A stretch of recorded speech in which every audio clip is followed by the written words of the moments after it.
அண்ணே சொல்லு தம்பி. இந்த ரெனால்டு நிசானு இந்த மாதிரி கார்ல எல்லாம் நம்ம டிரைவ் பண்ணிட்டு போயிட்டு இருக்கப்போ 2 செக்லாம் பெரியுதுண்ணே. சரிப்பா. அதாவது ஒண்ணு வந்து எல்லோ கலர்ல, இன்னொன்னு வந்து ஸ்டாப்னு சொல்லி ரெட் கலர்ல இருக்குண்ணே. இதனால என்ன பிரச்சனை வரும்?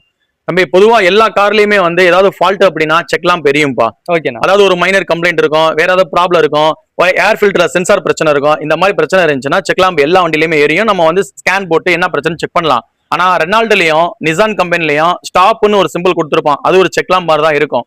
அந்த ஸ்டாப்னு கொடுத்துருக்கிறத இமிடியட்டா வண்டியை ஸ்டாப் பண்ணி என்ன பிரச்சனைன்னு சொல்லி பாக்குறதுக்கு தான் அந்த செக்லாம்பு. அதாவது வண்டியில ரேடியேட்டர் தண்ணி எதுவும் இல்ல, ஓவர் ஹீட் ஆயிருச்சு, ஃபேன் ஓடல, ஆயில் எதுவும் குறைவாயிருச்சு, இன்ஜின் எதுவும் ஓவர் டெம்பரேச்சர் ஆயிருச்சு, அந்த மாதிரி கம்ப்ளைண்ட் இருந்தாதான் அந்த ரெட் கலர் செக்லாம்பு எரியும். அந்த செக்லாம்பு வந்துச்சுன்னா இமிடியேட்டா வண்டியை நிப்பாட்டி என்னன்னு பானட்டை ஓப்பன் பண்ணி செக் பண்ணுங்க. செக் பண்ணிட்டு எதுவுமே ஆகல அப்படின்னா நியரஸ்ட் சர்வீஸ் சென்டர் கொண்டு போய் உடனே ஸ்கேன் பண்ணி என்ன பிரச்சனை இருக்குன்னு தீர்வு காணுங்க.